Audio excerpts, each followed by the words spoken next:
ওম শান্তি। আজকের অব্যক্ত বাংলা মুরলী 19শে মে 2024। রিভাইজ ডেট 15ই ডিসেম্বর 1999। বাবা বলেছেন আজকের হেডলাইনে, সংকল্প শক্তির মহত্বকে জেনে তাকে বাড়াও আর প্রয়োগে আনো। আজ মহত্তম বাবা চতুর্দিকে তার নিজের শ্রেষ্ঠ বাচ্চাদের দেখে প্রসন্ন হচ্ছেন, কেননা সারা বিশ্বের আত্মাদের থেকে তোমরা বাচ্চারা শ্রেষ্ঠ, অর্থাৎ হায়েস্ট। দুনিয়ার ওরা বলে হায়েস্ট ইন দ্য ওয়ার্ল্ড, তাও এক জন্মের জন্য, কিন্তু তোমরা বাচ্চারা হায়েস্ট ইন দ্য কল্প। সারা কল্পে তোমরা শ্রেষ্ঠ থেকেছ, জানো তো না? নিজেদের অনাদিকাল দেখো, অনাদিকালেও তোমরা সব আত্মারা বাবার কাছে থাকো। দেখতে পাচ্ছ যে অনাদিরূপেও সাথে সাথে সমীপে থাকা শ্রেষ্ঠ আত্মা তোমরা। থাকে সবাই, কিন্তু তোমাদের স্থান অনেক আছে। তো অনাদিরূপেও উঁচু হতে উঁচু তোমরা। এরপরে এসো আদিকালে, সব বাচ্চা দেব পদধারী দেবতারূপে। মনে আছে তোমাদের নিজেদের দৈবী স্বরূপ? আদিকালে সবাই প্রাপ্তি স্বরূপ তোমরা। তন, মন, ধন এবং জন, চার স্বরূপেই শ্রেষ্ঠ তোমরা, সদা সম্পন্ন সর্বপ্রাপ্তি স্বরূপ। এমন দেবপদ অন্য কোনো আত্মাদের প্রাপ্ত হয় না। হতে পারে তারা ধর্ম আত্মা কিংবা মহাত্মা, কিন্তু এই রকম সর্বপ্রাপ্তিতে শ্রেষ্ঠ অপ্রাপ্তির লেশমাত্র নেই, কেউই অনুভব করতে পারে না। এরপর এসো মধ্যকালে। তো মধ্যকালেও তোমরা আত্মারা পূজ্য হও, তোমাদের জড়চিত্রের পূজন হয়ে থাকে। কোনো আত্মাদের এইভাবে বিধিপূর্বক পূজা হয় না, যেভাবে পূজ্য আত্মাদের বিধিপূর্বক পূজা হয়ে থাকে। তো ভাবো, এমন বিধিপূর্বক আর কার পূজা হয়? প্রতিটি কর্মের পূজা হয়, কারণ তোমরা কর্মযোগী হও, তাই তো পূজাও প্রতিটি কর্মের হয়। হতে পারে ধর্ম আত্মাদের কিংবা মহান আত্মাদের মন্দিরে সাথে রাখেও, কিন্তু বিধিপূর্বক তাদের পূজা হয় না। সুতরাং মধ্যকালেও হায়েস্ট, অর্থাৎ শ্রেষ্ঠ তোমরা। এরপরে এসো বর্তমান অন্তকালে। তো অন্তকালেও এখন সঙ্গমে তোমরা শ্রেষ্ঠ আত্মা। কী শ্রেষ্ঠত্ব! স্বয়ং বাপদাদা, স্বয়ং পরমাত্মা আত্মা এবং আদি আত্মা অর্থাৎ বাপদাদা উভয়ের দ্বারা পালনাও নিয়ে থাকো, পঠন পাঠনও করো, সাথে সদ্গুরু দ্বারা শ্রীমত নেওয়ার অধিকারী হয়েছ। তো অনাদিকাল, মধ্যকাল এবং এখন অন্তকালেও হায়েস্ট তোমরা, শ্রেষ্ঠ তোমরা। এত নেশা থাকে তোমাদের। বাপদাদা বলেন, এই স্মৃতিকে ইমার্জ করো, মন বুদ্ধিতে এই প্রাপ্তি পুনরাবৃত্তি করো।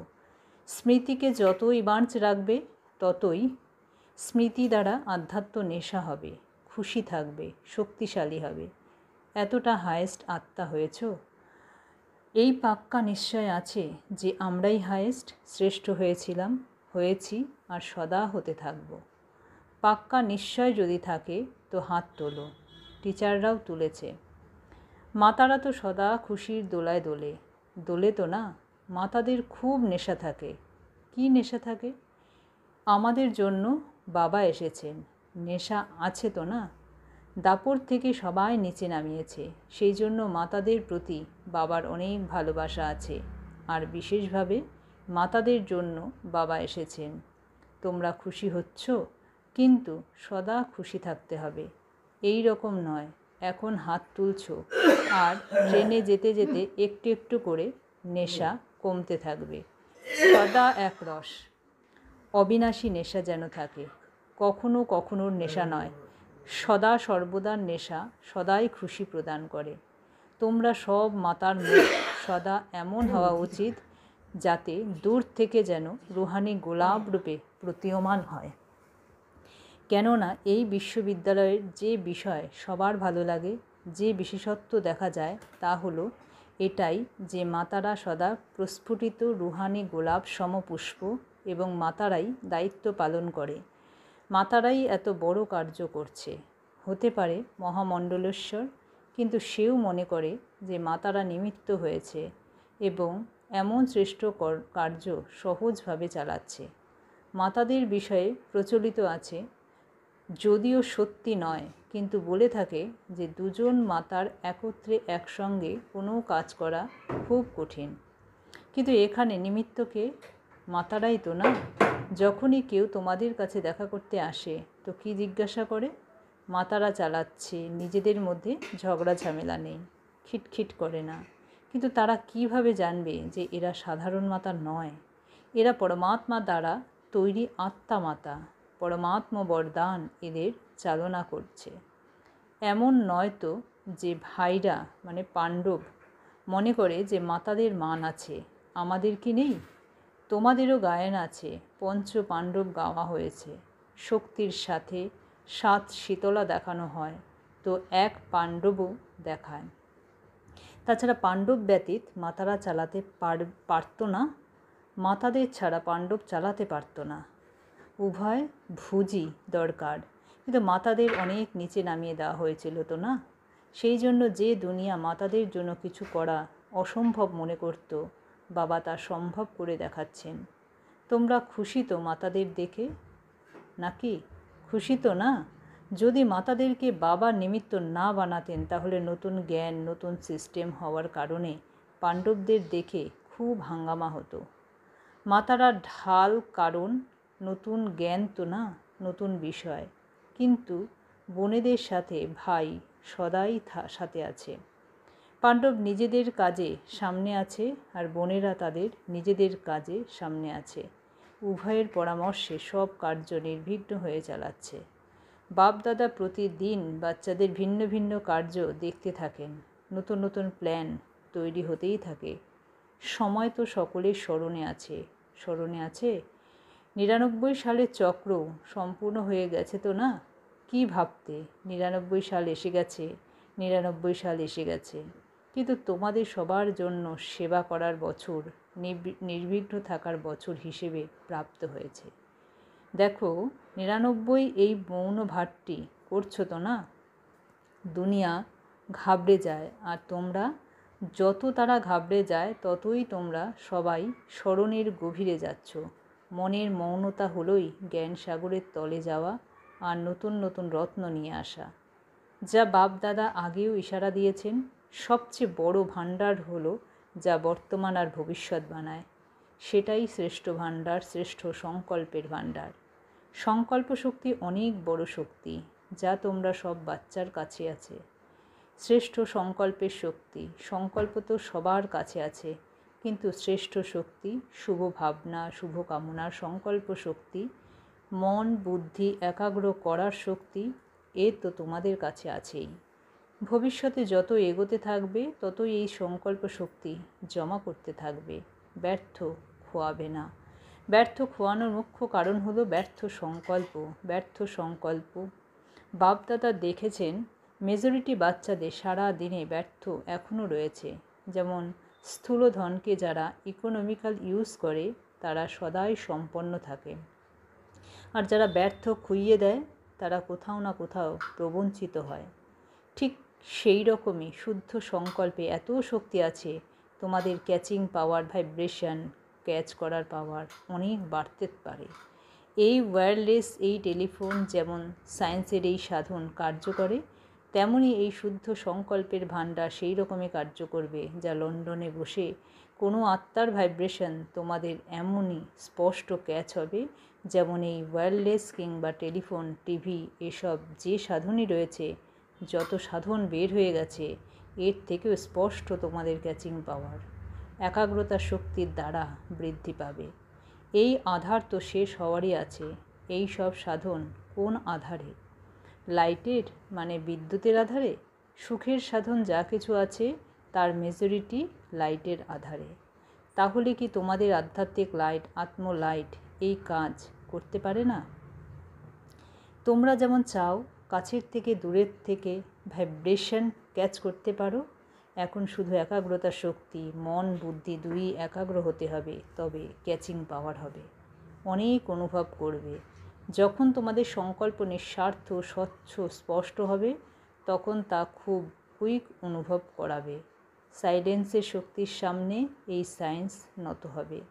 এখনও লোকে ভেবে যাচ্ছে যে সায়েন্সেও কিছু মিসিং আছে, যা পূরণ করা প্রয়োজন। সেই জন্য বাপদাদা আবারও আন্ডারলাইন করাচ্ছেন অন্তিম স্টেজ, অন্তিম সেবা। তোমাদের সংকল্প শক্তি খুব ফাস্ট এই সেবা করাবে। সেই জন্য সংকল্প শক্তির উপরে আরও অ্যাটেনশান দাও, বাঁচাও, জমা করো। অনেক কাজে আসবে।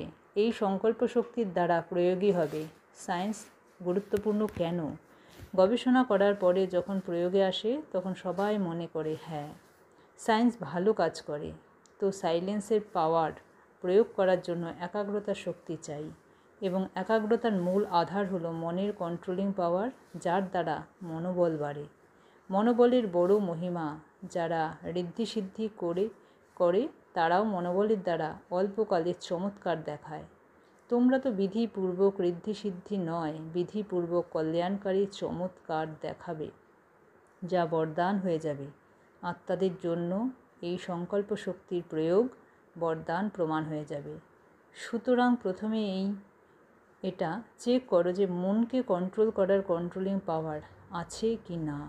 সাইলেন্সের শক্তির দ্বারা যেমন সেকেন্ডে সুইচের আধারে কোনো কাজ পরিবর্তন করতে সুইচ অন করো, সুইচ অফ করো, সেই রকম সেকেন্ডে মনকে যেখানে চাও, যেভাবে চাও, যতটা সময় চাও, ততটা কন্ট্রোল করতে পারো। খুব ভালোভাবেই নিজের জন্য এবং সেবাতেও সফলতা স্বরূপ প্রতীয়মান হবে। কিন্তু বাপ দাদা দেখেন যে সংকল্প শক্তির জমার খাতার ক্ষেত্রে তোমাদের অ্যাটেনশন এখনও সাধারণ। যতটা হওয়া উচিত ছিল ততটা হয়নি। সংকল্পের আধারে বল আর কর্ম অটোমেটিক্যালি চলে। আলাদা আলাদাভাবে পরিশ্রম করার প্রয়োজনই নেই। তোমরা ভাবো, আজ বল কন্ট্রোল করব, আজ দৃষ্টিতে অ্যাটেনশন দেব, পরিশ্রম করব, আজ বৃত্তিকে অ্যাটেনশনের দ্বারা চেঞ্জ করব। যদি তোমাদের সংকল্প শক্তি পাওয়ারফুল হয়, তবে সবই আপনা থেকে কন্ট্রোল এসে যায়। তখন তোমরা পরিশ্রম থেকে বেঁচে যাবে। অতএব সংকল্প শক্তির মহত্বকে জানো। এই ভাটটি বিশেষত এই কারণে করানো হয় যাতে অভ্যাসে পরিণত হয়ে যায়। এখনকার এই অভ্যাস যদি ভবিষ্যতেও অ্যাটেনশন দিয়ে করতে থাকো, তখনই তা অবিনাশী হবে। বুঝেছ? এতে কী মহত্ব আছে? বাবা তোমাদেরকে অনেক বৃহৎ, উচ্চ থেকে উচ্চ সম্পদ দিয়েছেন। এই শ্রেষ্ঠ সংকল্প, শুভ ভাবনা, শুভ কামনার সংকল্পের সম্পদ রয়েছে। বাবা সবাইকে দিয়েছেন, কিন্তু তা জমা করে নম্বরের ক্রমানুসারেই এবং প্রয়োগে আনার শক্তিও নম্বরের ক্রমানুসারেই হয়ে থাকে। এখনও শুভ ভাবনা বা শুভ কামনা এর প্রয়োগ করেছো কি? বিধিপূর্বক করার ফলেই সফলতার অনুভব হয় কি? এখন অল্প অল্প হয়। পরিশেষে তোমাদের সংকল্পের শক্তি এতটাই মহান হয়ে যাবে যে সেবাতে মুখের দ্বারা সন্দেশ দেওয়াতে সময়ও লাগাও, আবার সম্পত্তিও লাগাও, অস্থিরতাতেও আসো, আবার পরিশ্রান্তও হও। কিন্তু শ্রেষ্ঠ সংকল্পের সেবাতে এই সব কিছুই বেঁচে যাবে। বৃদ্ধি করো। এই সংকল্প শক্তি বৃদ্ধি করলে প্রত্যক্ষতা শীঘ্র হবে। এখন 62 থেকে 63 বছর হয়ে গেছে। এত সময় কত আত্মা তৈরি করেছ? 9 লাখও সম্পূর্ণ হয়নি। এখনও সম্পূর্ণ বিশ্বে সন্দেশ পৌঁছাতে হবে। তাহলে এখনও কত কোটি আত্মা বাকি আছে? এখনও পর্যন্ত ভগবানই তাদের টিচার, ভগবানই এদের চালাচ্ছেন। কারাবান হার পরমাত্মা করাচ্ছেন, এ কথা স্পষ্ট হয়নি। এটা ভালো আর শ্রেষ্ঠ কার্য করছো, এর আওয়াজ তো আছেই, কিন্তু কারাবান হার এখনও গুপ্ত। তাই এই সংকল্প শক্তির দ্বারা প্রত্যেকের বুদ্ধিকেই পরিবর্তন করতে পারো। তা প্রভু মানে ঈশ্বরীয় চরিত্র রূপে বলেই প্রত্যক্ষ হোক বা বাবার রূপেই প্রত্যক্ষ হোক। বাপদাদা তাই এখন আবারও অ্যাটেনশন দেওয়াচ্ছেন যে সংকল্প শক্তিকে বৃদ্ধি করো আর প্রয়োগে আনতে থাকো। বুঝেছ? আচ্ছা, বাপদাদা যে অভ্যাসের কথা শুনিয়েছেন তাতে মন সেকেন্ডে একাগ্র হয়ে যাবে, কেননা সমস্যা হঠাৎই আসে এবং সেই সময় যদি মনোবল থাকে তাহলে সমস্যা সমাপ্ত হয়ে যায়, কিন্তু সমস্যা এক শিক্ষাদায়ী পাঠ হয়ে যায়। তাই সকলের মন বুদ্ধিকে এখনই একাগ্র করো, করে দেখো হবে। ড্রিল এমনভাবে সারা দিন অভ্যাস করতে থাকো। আচ্ছা, চতুর্দিকে শ্রেষ্ঠ আত্মাদের, আদি মধ্য এবং অন্তের শ্রেষ্ঠ পাঠধারী আত্মাদের, সদা নিজের শ্রেষ্ঠ সংকল্পের বিধিকে অনুভবকারী সদা সহজ যোগীর সাথে প্রয়োগী হবে এমন সদা সংকল্পের শক্তির দ্বারা সর্বশক্তি বৃদ্ধিকারী মন এবং বুদ্ধির নিয়ন্ত্রণকারী সদা প্রয়োগী বাচ্চাদের বাপদাদা স্মরণের স্নেহ সুমন আর নমস্কার। বাপদাদা দেশ বিদেশের বাচ্চাদেরও দেখছেন, যে বাচ্চারা সংকল্পের দ্বারা বাপদাদার প্রতি স্মরণ, স্নেহ এবং বাপদাদার সঙ্গে আধ্যাত্ম বার্তালাপ করে, তারা বাপদাদার কাছে পৌঁছে যায়। এখনও যারা সায়েন্সের শক্তির দ্বারা শুনছে, সেই সব বাচ্চাদের প্রতিটি দেশের প্রত্যেক বাচ্চাকে বাপদাদা স্মরণের স্নেহ সুমন। বাচ্চি জনককে বাপদাদা বিশেষ স্মরণে স্নেহ সুমন প্রদান করছেন, কেননা তিনি মনে এখানে কিন্তু তন ওখানে। তাই সবাইকে অর্থাৎ প্রত্যেককে বাপদাদার বিশেষ স্মরণে স্নেহ সুমন। আচ্ছা, যোগভাট্টির প্রোগ্রাম খুব ভালোভাবে চলছে। দাদিদের সাথে সদা নিজেকে বাপদাদার নয়নের নূর মানে আলো মনে করো তো না? নয়নে সদা সমাহিত হয়ে আছো? নয়নে সমাহিত হয়ে থাকলে দৃষ্টিতে সদাই সমাহিত থাকবে। এটা হলো বাবা আর বাচ্চাদের সঙ্গম যুগের উৎসব। মিলিত হওয়া, শোনা, ভোজন, পান, এইসব সঙ্গম যুগের উৎসব। এইভাবে উৎসব পালন করতে করতে নিজের ঘরে চলে যাবে, তারপরে রাজ্যে আসবে, ব্রহ্মা বাবার সাথে রাজত্ব করবে। খুব ভালো, দুনিয়ার লোকে ভাবতে থাকবে আর তোমরা সদা উদযাপন করতে থাকবে। তোমাদের কোনো চিন্তা নেই যে কি হবে, কিভাবে হবে, কোনো প্রকারের চিন্তাই নেই।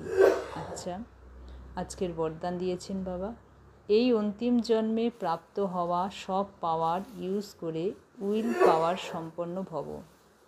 বিস্তারে বাবা বলেছেন, এই সুইট ড্রামা খুব ভালোভাবে পূর্ব নিরমিত হয়ে আছে, তাকে কেউ বদলাতে পারে না, কিন্তু ড্রামাতে এই শ্রেষ্ঠ জন্মের অনেক পাওয়ারই প্রাপ্ত হয়েছে। বাবা উইল করেছেন, সেই জন্য উইল পাওয়ার আছে। এই পাওয়ার ইউজ করো।